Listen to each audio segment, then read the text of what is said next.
notre peuple, particulièrement aux politiciens congolais, de cesser de s'appuyer sur l'Occident. Notre avenir, notre pays s'y tourne en rond à cause de l'Occident.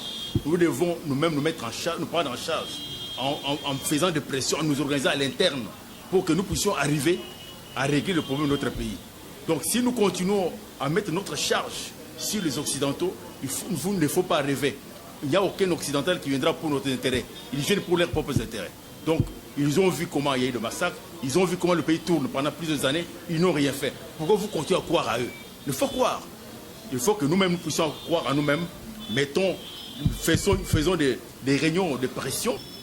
Nos amis des diasporas congolaises qui sont à l'extérieur, je vous salue. Je sais que vous avez fait un bon travail pour la République. Vous êtes des militants, vous êtes des vrais citoyens. Mais tout ce que je vous demande, c'est de pouvoir entrer dans des réflexions pour que vous puissiez trouver des partenaires occidentaux qui doivent vous accompagner dans la lutte.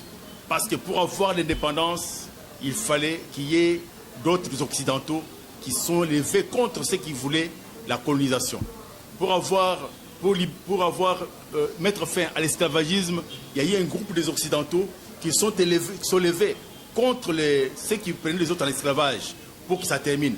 Pour que notre pays, le Congo, sorte de l'emprise des mafieux, des multinationales qui montent tout le temps des stratégies pour exterminer nos frères à l'Est. Il faut que vous, nos frères à l'extérieur, vous puissiez vous concerter, trouver le blanc influent, de bonne volonté, pour que ces gens-là plaident pour notre cause. À tous les niveaux, vous allez voir que le changement viendra au Congo. Mais si vous continuez à être dans la distraction, Kabila, les autres, ce sont des citoyens congolais qui ne peuvent pas changer la chose, mais le changement viendra de l'extérieur. Le changement, c'est vous, à l'extérieur, qui allez faire pression sur les Occidentaux pour que les choses changent au Congo. Radio Bissonyonso Congo, RDC, une chaîne au cœur du monde. Vous êtes sur la radio Bissonyonso Congo RDC. Ah bon? Oui, tapez www.radiocongonews.com, accédez dans notre site et avoir toutes nos informations. Soyez le mieux informé dans le monde numérique. Je suis le président du conseil d'administration de la LISADEL, une organisation des droits de l'homme spécialisée dans la protection des femmes et des enfants qui lutte contre les violences sexuelles, les violences basées sur les genres qui sont faites aux femmes et aux enfants en RDC. Nous sommes implantés dans toute la République démocratique du Congo et nous sommes une organisation de référence pour ce qui concerne la protection des femmes et des enfants.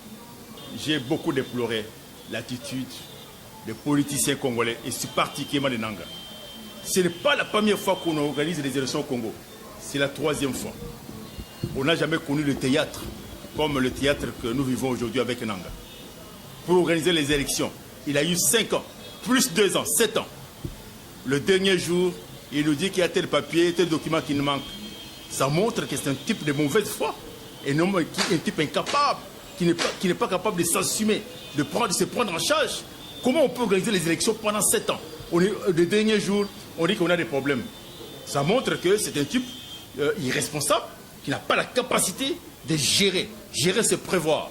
Je ne peux pas me réaliser que quelqu'un nous donne le mandat de 7 ans qui soit incapable de pouvoir nous mettre aujourd'hui à organiser les élections. Ça, j'ai beaucoup déploré et j'ai beaucoup regretté pour la République. Est-ce que pouvons-nous s'attendre à des élections qui vont être regardées en décembre, à des élections crédibles et apaisées? D'abord, c'est mal commencé. C'est mal commencé. Nous sommes mal partis. Quand on ne sait pas d'abord mieux organiser les élections pendant cette période, quand on n'est pas capable de pouvoir dire à notre population qu'à la date du 23 décembre, parce que c'est une date constitutionnelle, cette date est prévue dans la Constitution, que cette date est constitutionnelle, que le 23 décembre, on doit organiser les élections. Si on ne sait pas respecter ça, je ne sais pas comment on va respecter toutes les procédures qui restent. Moi, personnellement, je n'ai pas foi dans tout ce qui se passe par rapport aux élections. Je n'ai pas foi. Oui, pouvons-nous dire que les élections ne seraient pas vraiment la vraie réussite pour la population congolaise en quelque sorte? Les gens devaient savoir que la République démocratique du Congo a besoin des autorités, des hommes de bonne volonté pour sortir de ce cercle vicieux Parce que l'avenir d'un peuple est détenu par un groupe de gens. À travers le monde, ce n'est pas tout le monde qui dirige. C'est une personne ou un groupe de gens qui dirigent. Si ces gens-là sont de bonne volonté, vous avancez. S'ils ne sont pas de bonne volonté, vous tournez en rond. Donc il appartient à notre population, au moment des élections, de choisir les hommes, les vrais, les patriotes, les gens rattachés au pays, qui ont l'intention du changement. À ce moment-là, nous espérons que si, par bonheur, que ces hommes-là passent, les changements que nous attendons viendra. Si les gens vont s'attacher au tribalisme, vont s'attacher au t-shirt, vont s'attacher aux $20, 100 $ qu'on leur donne, l'avenir de leurs enfants est compromis. Parce que notre avenir dépend de tous ces gens que nous allons mettre à la tête du pays. Donc si aujourd'hui on doit sacrifier le pays parce qu'on a eu un peu d'argent, on ne sait pas ce qu'on fait. Si on va sacrifier le pays parce que celui qui doit passer, c'est mon frère du village, parce que tout le monde ne va pas vivre chez ton frère du village, il faut choisir quelqu'un parce que la personne a la capacité, a la volonté, a la détermination, a la vision claire pour notre République. Oui, vous faites également allusion au leadership. Aujourd'hui, qu'est-ce qui fait que 58 ans après l'accession à l'indépendance, les politiciens congolais n'arrivent pas à se mettre ensemble autour d'une idéologie commune? La difficulté qui est dans ce pays, c'est que nos politiciens n'ont pas confiance d'abord en eux-mêmes. Ils font confiance aux Blancs. Parce que les Occidentaux ont dit, le pays n'appartient pas aux Occidentaux, c'est un pays qui appartient aux Congolais. Les Congolais doivent s'assumer, se prendre en charge. Et ça manque aux Congolais. Avant de lire, qu'est-ce que les Américains, qu'est-ce que les Français disent pour notre candidat? Ce n'est pas votre affaire, c'est votre pays. Vous devez vous assumer. Ils ont leur pays, nous avons les nôtres. Celui que nous allons de voter va négocier avec eux pour leurs intérêts. Mais si nous commençons pour voter quelqu'un, il faut demander qu'est-ce que les Blancs disent. On ne sait pas ce qu'on fait. On est des hommes animaux. Il faut d'abord s'assumer. Nous devons nous assumer. Notre peuple doit s'assumer. Doit savoir qu'il doit choisir un représentant qui doit s'occuper des intérêts de la République, non pas les intérêts des Occidentaux. Lorsque celui-là est élu, c'est à lui maintenant, dans sa politique, comment jouer avec les Occidentaux pour que leurs intérêts soient pris en compte. Si nous-mêmes nous commençons déjà à défendre les intérêts des Occidentaux, nous ne savons pas ce que nous faisons. Donc, vous entendez parler, vous décriez les manques d'identité collective. J'ai décrit le manque d'identité et le manque de personnalité qui est dans le chef des politiciens congolais. Les Congolais doivent d'abord avoir l'identité, doivent savoir défendre l'intérêt de notre pays. Avant de s'occuper de ce que pensent les autres, nous-mêmes d'abord, nous devons penser à notre identité. Mais si nous travaillons en tenant compte des intérêts de l'Occidentaux, nous commettons l'erreur. Le pays s'y tourne en rond parce que le multinational considère le Congo comme un champ de café. Comme un champ de café. Parce qu'en 1885, ces gens-là ont décidé de donner le pays à un homme d'affaires qu'on appelle Léopold II pour gérer leurs fermes, pour leurs intérêts. Ce sont leurs enfants aujourd'hui qui sont les Louis Michel, les autres qu'on appelle communauté internationale. Ce sont leurs enfants qu'on appelle communauté internationale, sont des mafieux. Ces gens-là qu'on appelle communauté internationale qui travaillent pour leurs intérêts et qui sont riches, qui influencent les décisions même au niveau international. Ça fait qu'aujourd'hui, on vous apprend, à l'ONU, on a décidé, mais en réalité, ce sont ces gens-là qui font et défendent le pouvoir. Donc il faut que nous puissions sortir de ces tourbillons, nous puissions lutter pour que le Congo devienne un pays indépendant. Et quand le pays sera indépendant, nous pouvons aussi discuter de l'avenir de notre pays. Mais si nous prenons tout le temps à penser à ce que les autres pensent de notre pays, nous ne savons pas ce que nous faisons. Oui, Président, pour sortir de l'emprise occidentale, il faut beaucoup de gymnases, il faut une identité collective aujourd'hui. Est-ce que, voyons-nous qu'aujourd'hui, le gouvernement est en train de défier la communauté internationale pour les élections, et ces élections ne vont pas nous amener vers une crise du post-électoral? Les Occidentaux étaient ici en 2006. Vous avez quel résultat? Ils étaient ici en 2011. Vous avez quel résultat? Les observateurs internationaux étaient ici. Par contre, ce sont eux qui ont induit le pays en erreur. Ce sont eux qui ont décidé, qui ont dit à Malmal, il ne faut pas donner celle-ci, donner cela. Ce sont eux en 2011 qui ont enlevé le nom. Qui c'est qui dit? Ce sont les Occidentaux. Pourquoi vous croyez à la communauté internationale? Pourquoi vous croyez à la communauté internationale? Il faut croire à vos autorités. Que le problème, c'est nous-mêmes. C'est le problème au Congo, c'est nous-mêmes les Congolais. parce que nous ne savons pas nous prendre en charge. Nous devons nous prendre en charge. Nous devons nous assurer que l'avenir de cette République ne doit pas dépendre de l'Occident, doit dépendre de nous-mêmes les Congolais. Si nous continuons à nous mettre sur le dos des Occidentaux, aucun Occidental n'a intérêt à ce que le Congo ici sorte de la situation qu'il traverse aujourd'hui. Que ce soit les Américains. Dis-moi, c'est le pays qui a été géré par les Américains ou bien qui a été colonisé par les Américains qui a avancé. Aucun pays. Le Congo ici sortira de nous-mêmes. Aucun Occidental ne viendra dans ce pays pour développer le Congo. Nous, les Congolais, devons nous prendre en charge. Si le président Kabila voudrait que nous-mêmes nous puissions nous prendre en charge, mettez-nous ensemble, réfléchissons sur notre avenir. Quand les Occidentaux arrivent ici, c'est pour faire passer leur type. Ils ne viendront pas pour vous. Oui, mais le président, vous voulez qu'on puisse prendre les choses nous-mêmes en charge. On n'est pas organisé les élections jusque-là, il n'y a que des reports en report. L'élection qui s'est organisée le 30 décembre, est-ce que cela va-t-il nous amener à la critique ou à la contestation? C'est ce qui fait débat aujourd'hui. Nous devons faire pression sur Nanga. Il ne faut pas compter sur l'Occident pour faire pression sur Nanga. C'est nous qui devons faire pression sur Nanga. Ce sont les politiciens qui doivent activer la population pour faire pression sur Nanga, pour organiser les élections. Il ne faut pas...